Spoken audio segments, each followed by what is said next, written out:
¿Ven la imagen? Sí, Licen. Ok.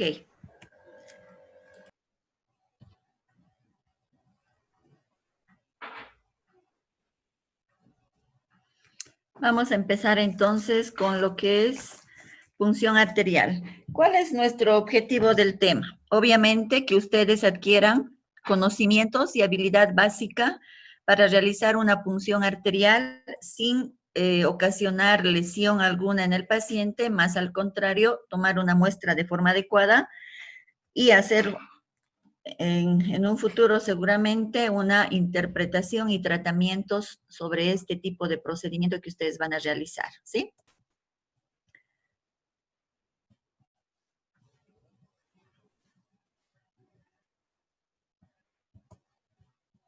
Bien. ¿Quién me puede decir qué es la punción arterial?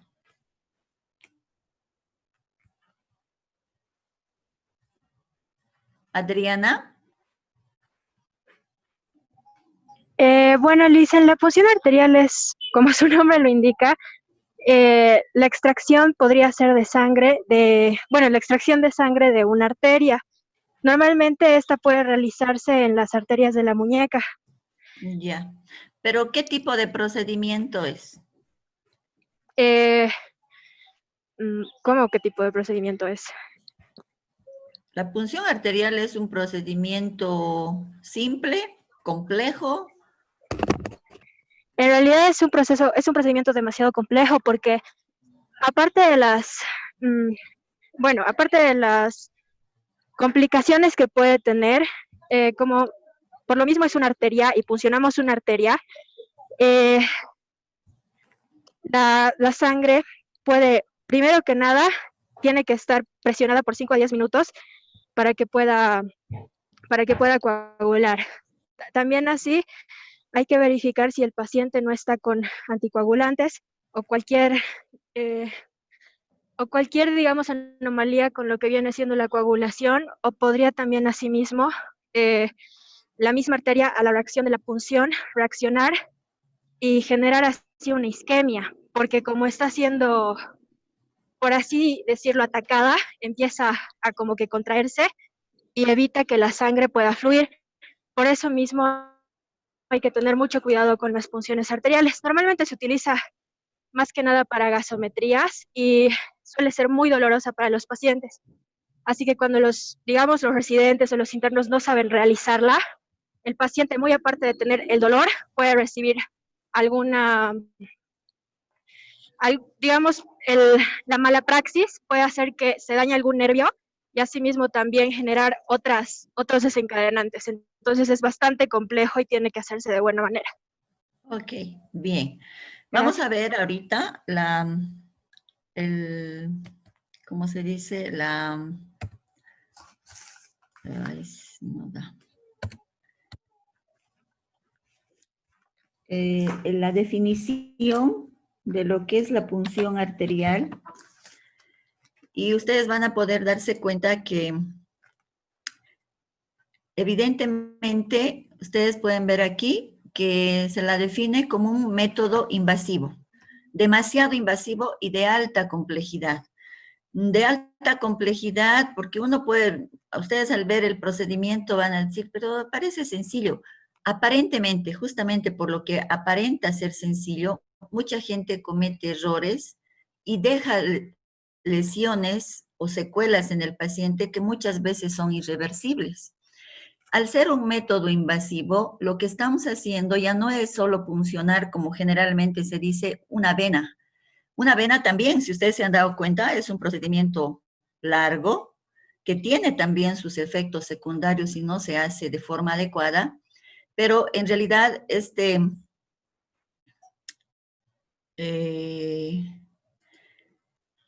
procedimiento va a romper evidentemente lo que es la pared, ¿sí? De la piel, va a romper estructuras importantes de lo que es tejido subcutáneo y también va a romper la pared de un vaso que es una arteria y que ustedes saben que romper una arteria no es lo mismo que romper la pared de una vena. al hacer este proceso invasivo y no tengo yo las consideraciones necesarias, yo puedo provocar una trombosis de esa arteria, un espasmo, puedo provocar lesión de estructuras adyacentes como son los nervios y dejar incluso al paciente con mucho dolor por mucho tiempo. Entonces, esas son complicaciones leves. La más importante es cuando yo no tomo en cuenta la patología del paciente. Ejemplo, el paciente con diabetes. Sabemos que todo paciente con diabetes a la larga tiene complicaciones a nivel de sus arterias por la misma patología. Y al hacer una punción en estos pacientes, que son los que generalmente a largo plazo los que van a ameritar tener este tipo de estudio de punción, pues podemos nosotros ocasionar el espasmo de esa arteria, la trombosis de esa arteria y afectar miembros distales e incluso se puede llegar a la amputación, ¿sí? Ahora, este procedimiento, ¿qué valora? Pues va a valorar o va a hacer un estudio de todas lo que son las interacciones de la homeostasis interna, específicamente a nivel cardiopulmonar y metabólico, ¿sí?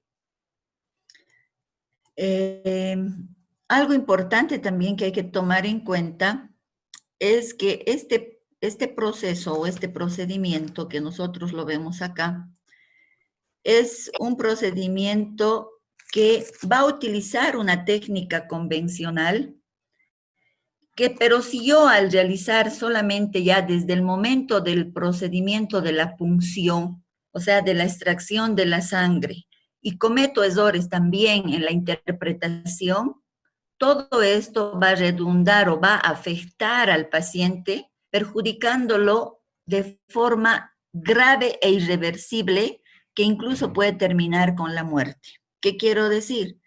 Que cuando yo tomo la muestra y no lo tomo de forma adecuada o tomo en un tiempo que no es el correcto, y van a ver a continuación las consideraciones, pues yo puedo tener un resultado que no es el adecuado. Y cuando yo agarro el resultado, interpreto para saber a qué se está refiriendo o qué patología tiene este paciente, e interpreto mal y le doy un tratamiento no adecuado, pues el paciente no va a responder favorablemente y puede morir, ¿sí?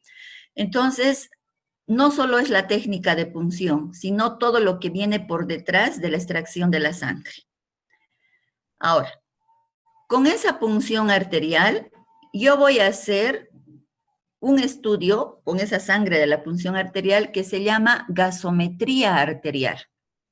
Esta gasometría arterial va a determinar qué, lo que ustedes ya saben, el pH, la presión arterial de CO2, la presión arterial de oxígeno, los niveles de bicarbonato, el exceso de base y obviamente también la saturación de oxígeno. Pero con estos 4 elementos que estamos poniendo acá, nosotros podemos determinar, hacer un diagnóstico y hacer un tratamiento, ¿sí? Pero antes que pasemos a esto, el pH en nuestro organismo, el pH plasmático, ¿cuánto es? En sangre es de 7.35, Lisa. ¿Ah? En sangre, la sangre tiene un pH de Ya, pero es de 7.35. 7.35 a 7:45. Exacto, de 7.35 a 7.45, o sea, tiene un rango de 35 a 45, ¿verdad? ¿Qué quiere decir? Que es un pH neutro, ¿sí? Ahora, ¿cuánto es el nivel de CO2? ¿Quién me dice?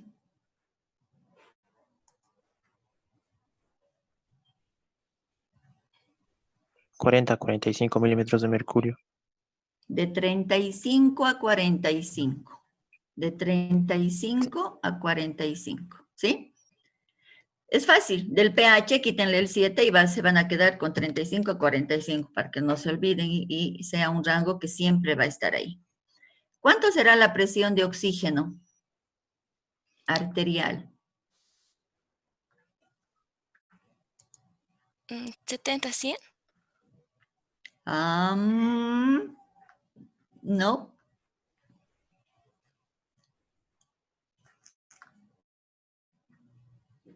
¿Quién me da otro numerito?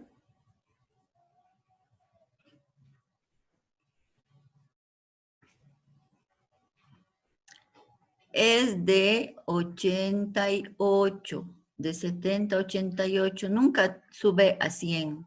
Lo ideal es más bien no subir a 100. Uno pensaría que 100 es lo mejor para el paciente, sin embargo, no. Lo mismo pasa con la saturación de oxígeno. Cuando uno ya ve que está saturando al 100%, nos tenemos que asustar. No debe llegar al 100%, más bien tiene que estar por debajo de 95, ¿sí? ¿Cuánto es el nivel de bicarbonato?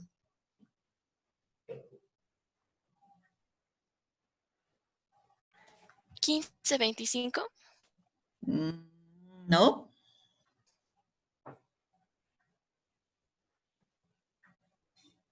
21, 24 hasta 25, ¿sí? El exceso de base.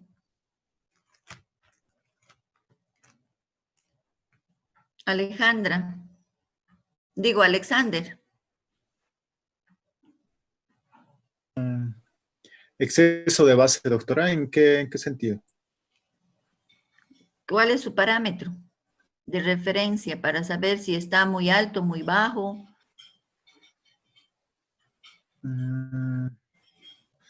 Exceso de base. Más menos 2, ¿sí? Con estos parámetros que nosotros sabemos y consideramos, podemos hacer una interpretación tan fácil y sencilla de la gasometría que no tienen idea de cuán fácil es, pero tenemos que saber los rangos de referencia de todo esto. No sé si alguno de ustedes está comunicado con Zoher, pero Zoher quiere unirse y no puede, no sé, algo debe estar mal con su computadora. Lo voy a volver a admitir por enésima vez a ver qué pasa. Bien, entonces con estos datos que van a salir en esta gasometría arterial, resultado de una punción arterial, nosotros vamos a poder realizar el diagnóstico y tratamiento de dos tipos de trastornos. Trastornos que se dividen en dos, ácidos y básicos, pero a la vez que estos dan secundariamente otro tipo de diagnósticos, y por eso tenemos la acidosis respiratoria, la acidosis metabólica, la alcalosis respiratoria y la alcalosis metabólica. O sea, que podemos tener 4 tipos de diagnósticos en relación a una gasometría arterial. ¿Estamos? Ahora, ¿qué lineamientos tenemos que tomar en cuenta nosotros para obtener la muestra de los gases sanguíneos? Es importante tomar en cuenta, si ustedes observan en esta imagen, trasládenlo con la imaginación a lo que es los vasos sanguíneos. Si ustedes observan aquí con el cursor donde estoy enfocando, hay una carretera donde los autos están fluyendo de forma regular, no están estacionados, no están aglomerados como en esta otra, ¿verdad? Lo mismo puede pasar en nuestras arterias, en diferente tipo de pacientes. Puede haber arterias que están de buen calibre, no tienen obstrucciones, no hay zonas donde hay estrechez de la arteria, o puede haber arterias donde vemos como acá, donde ocasiona congestionamiento, donde hay un estrechamiento, o puede haber formación de un trombo, o puede haber una aterosclerosis. Lo mismo puede pasar en las arterias. ¿Qué tenemos que tomar en cuenta? Que yo para puncionar una arteria, tengo que evitar este tipo de arterias, porque si yo punciono acá donde hay una aglomeración, donde hay alguna lesión, yo puedo ocasionar mayor compromiso de esta arteria y llegar a taparla definitivamente. Por tanto, es importante considerar las diferentes consideraciones que vamos a tomar en cuenta acá. Importante tomar en cuenta la integridad vascular. Si en esta zona hay un riesgo de hemorragia, su compañera Adriana decía, si el paciente está anticoagulado, claro que si el paciente está recibiendo heparina o warfarina, ¿qué va a pasar? El paciente va a sangrar o va a obtener una zona de un hematoma gigante en esta zona. ¿Qué otro aspecto tenemos que tomar en cuenta? Si hay una tendencia a la obstrucción, ¿debido a qué? A la patología previa que tiene el paciente, o de repente la probabilidad de obstrucción porque ya ha recibido múltiples punciones en esa zona y el riesgo es mucho más alto. ¿Quiénes tienen que tomar en cuenta esto? Ustedes, ¿sí? Ahora, tenemos que tomar en cuenta también si esta arteria tiene vasos colaterales que si en caso que se obstruya esta arteria que vemos aquí que ya está de repente lesionada, tenga la opción de otra arteria colateral que permita la irrigación del tejido distal y no haya compromiso de este tejido, ¿sí?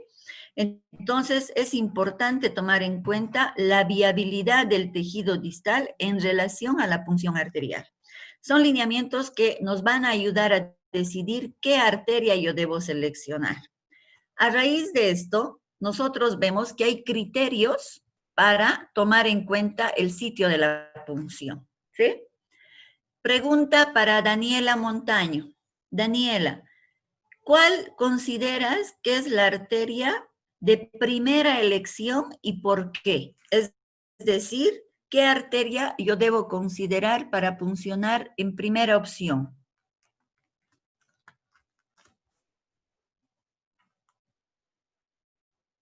Daniela, La arteria radial, doctora.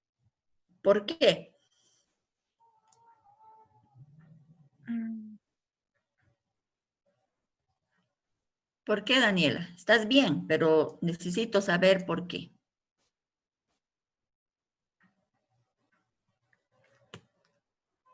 Paul, ¿qué dices? ¿Por qué la radial o piensas otra arteria? No, es la radial porque es la que se encuentra de manera más sencilla, la que se puede hallar más fácilmente. ¿Solo por eso? Sí. Oscar, Sí, doctora, podría ser porque es más accesible y también porque podría, bueno, irriga la palma de la mano y tiene otras arterias más que podrían irrigar esta zona y no habría compromiso con el tejido. ¿cuáles son las otras arterias que irrigan esta zona? La cubital, ¿Cuáles la, otras más?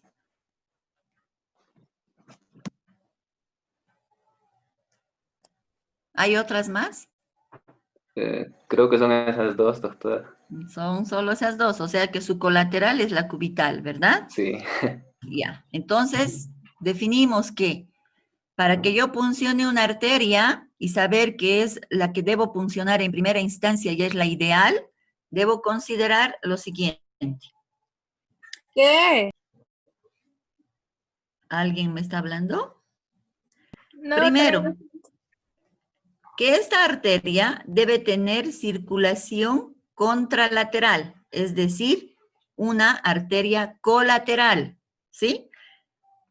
¿Qué arterias de nuestro cuerpo tienen una arteria colateral? Hace rato dijimos que la radial, su arteria colateral es la cubital, a nivel de las muñecas. Podemos mencionar otras arterias. Fíjense acá en la imagen, la femoral, ¿tiene su colateral? María de los Ángeles, ¿qué dices?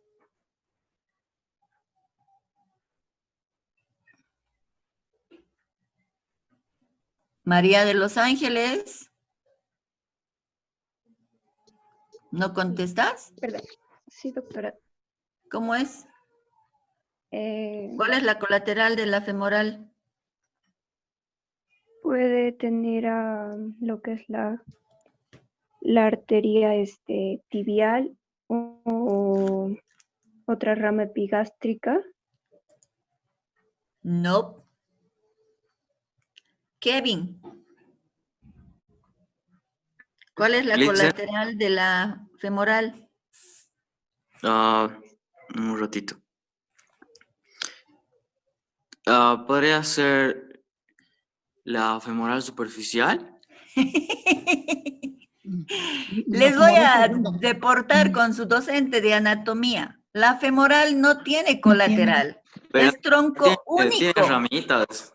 Ah, pero esas son, estoy hablando de otra arteria que esté a su lado, Ya. igual otro tronco que permita la irrigación de si yo le lesiono esto.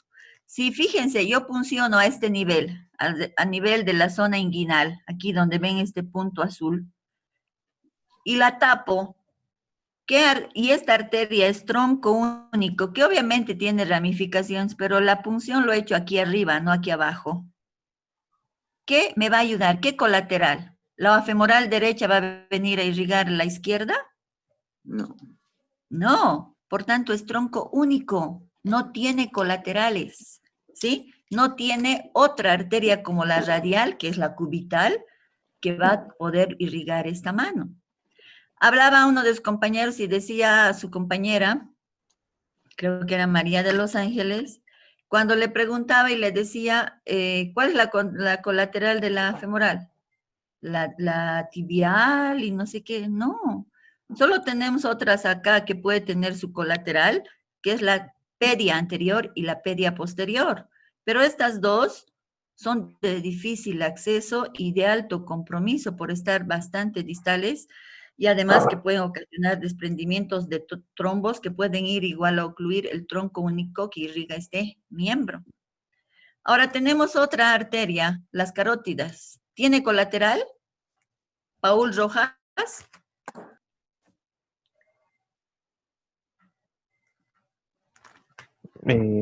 Sí, está en la carótida. De la carótida común sale la carótida interna y la carótida externa. Esas son sus ramificaciones. Estoy hablando si tiene otra arteria colateral, o sea, paralela, en ese mismo sitio. No. No, también es tronco único. Por tanto, peor es que no lo vamos ni siquiera a mencionar porque no es de fácil accesibilidad, porque es profunda. Entonces, la otra condición es que esta arteria sea de fácil accesibilidad. Dos condiciones importantes. Para que yo funcione y elija una arteria y no tenga compromisos o complicaciones posteriores, es que tenga circulación contralateral, que sea de fácil accesibilidad para la punción y para la realización de la hemostasia. Por tanto, en este orden, y quien cumple estas dos condiciones importantes es la radial. Prácticamente la radial es la única que va a cumplir estas dos condiciones. ¿Tiene colateral? Sí, la cubital. ¿Es de fácil accesibilidad? Por supuesto que sí, tanto para la punción como para realizar la hemostasia. Cuando la radial está completamente lesionada o ya es difícil su punción o porque el paciente tiene una hipotensión marcada que no nos es fácil palpar este pulso, nosotros vamos a considerar como segunda opción, pero no es buena, ya porque ya tiene sus efectos, es la arteria humeral a nivel de la flexura del codo, ¿sí? Aquí es tronco único, por tanto, las precauciones y todas las medidas de tener cuidado, delicadeza, saber que la punción no va a ser traumática, la voy a realizar en esta zona. Y por tercer lugar, como última, se pudiera decir, intención de puncionar a un paciente es la femoral. ¿Cuándo se punciona en la arteria femoral? Cuando el paciente está en estado casi de shock, hipotenso, inestable hemodinámicamente, sus presiones no te permiten palpar los pulsos, dos pulsos anteriores, voy a ir a realizar en la femoral.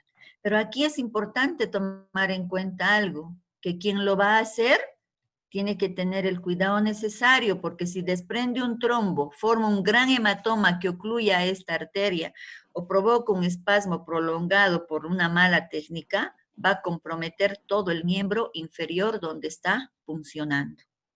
Pero, ¿cuál es nuestra realidad en nuestro medio? Lo han invertido la posición de esto. ¿Saben por qué?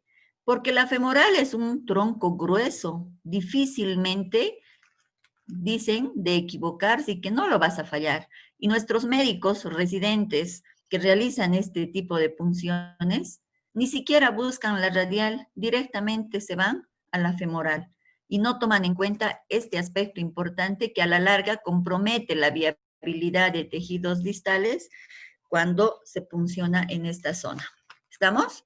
Entonces, para nosotros queda recalcado que la primera arteria de elección por su circulación contralateral y por su fácil accesibilidad para la punción y la hemostasia, es la radial, ¿sí?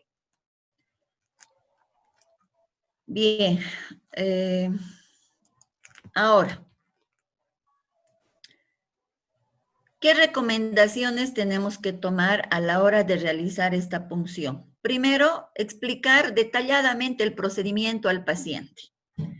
Explicarle que es un procedimiento molestoso, un poco doloroso y que es importante que no mueva la mano, la muñeca donde yo voy a hacer la punción. Otro aspecto importante que debo tomar en cuenta es que si el paciente está en reposo, por lo menos tiene que estar 10 minutos antes sin haber hecho ningún tipo de actividad que ocasione que su frecuencia respiratoria haya aumentado.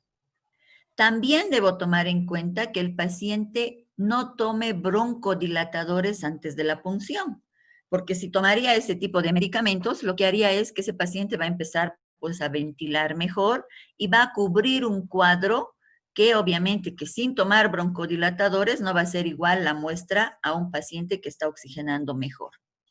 Otro aspecto importante que tenemos que tomar en cuenta es que si el paciente recibe oxígeno y es dependiente del oxígeno, yo tengo que tomar en cuenta la FiO2, la fracción inspirada de oxígeno que el paciente tiene en el momento en que yo estoy tomando la muestra.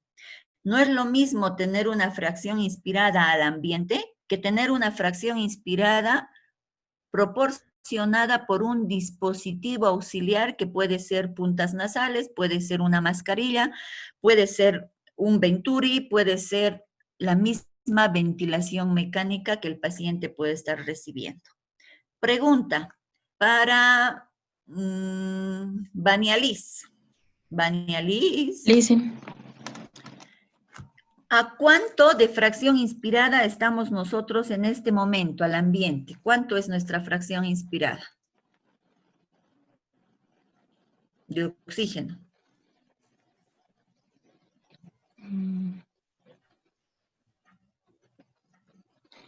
Quizás mayor a 95%. No. No estoy pidiendo saturación de sangre, estoy pidiendo fracción inspirada de oxígeno. Al ambiente ahorita, toditos nosotros, ¿cuánto tenemos?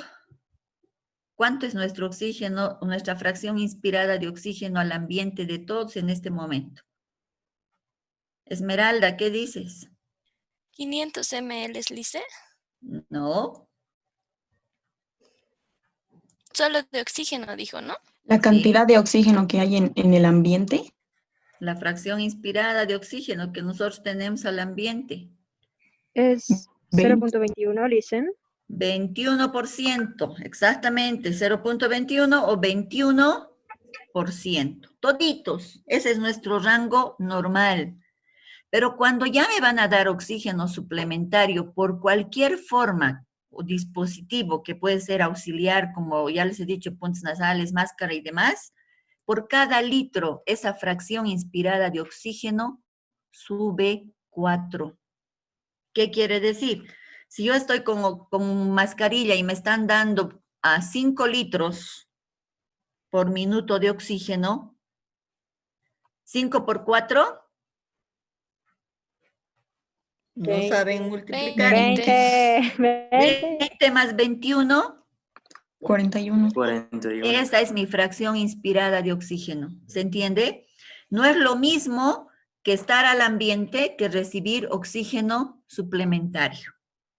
Y eso es lo que nosotros tenemos que tomar en cuenta a la hora de realizar el procedimiento y anotar ese dato para que pueda ser tomado en cuenta en el momento del análisis. Porque si no, vamos a hacer una mala interpretación.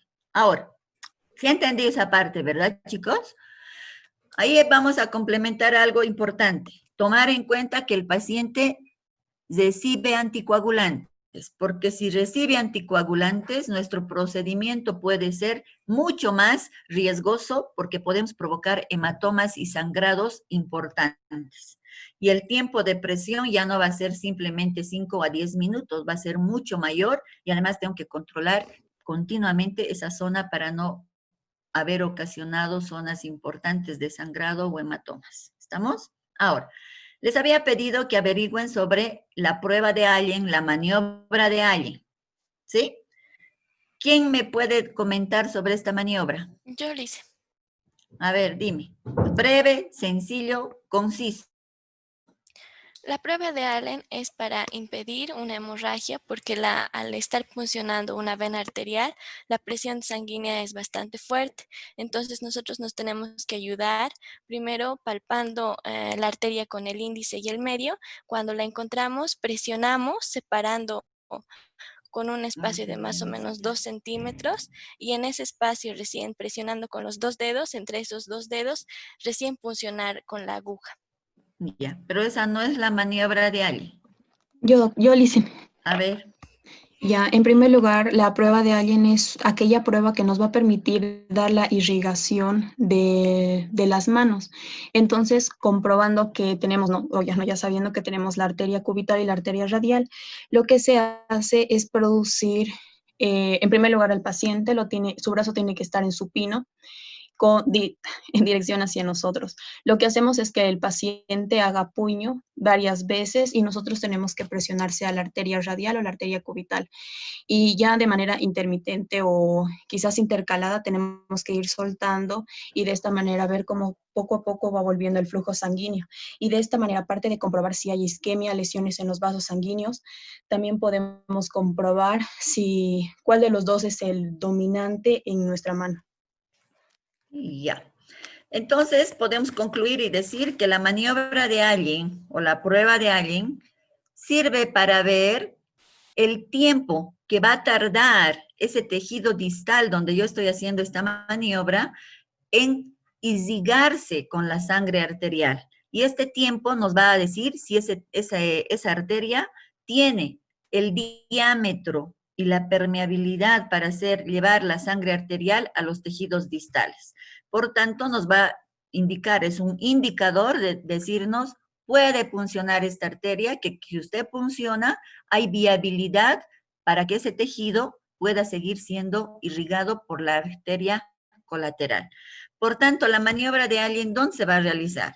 ¿En la femoral? No, porque no tiene contralateral, pero sí a nivel de la muñeca en la radial.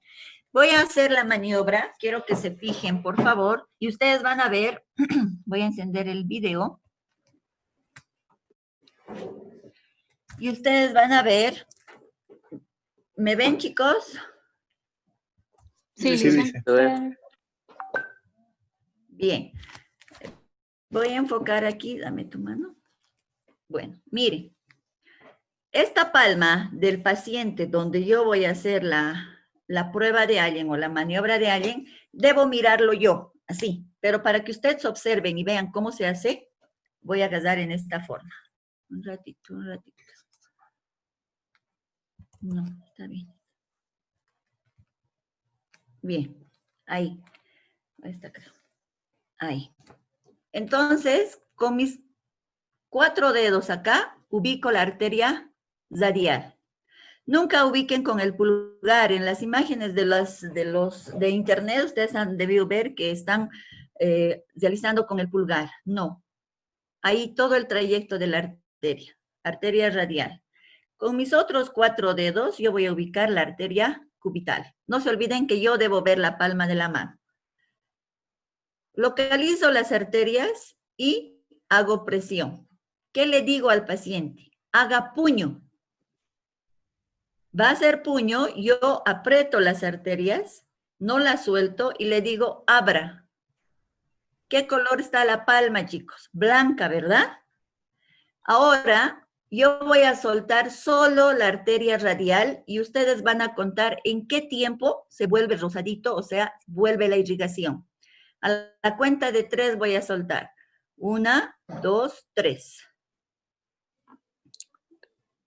¿Cuánto tiempo? 4 segundos. 4 segundos. Vuelvo a hacer la presión y le digo, haga puño. Abra. Y lo que voy a soltar ahora es la cubital y no la radial. Cuenten. 1, 2, 3. Suelto. ¿Cuánto? 6 segundos. Parece que su arteria cubital no es tan permeable como la radial, ¿sí?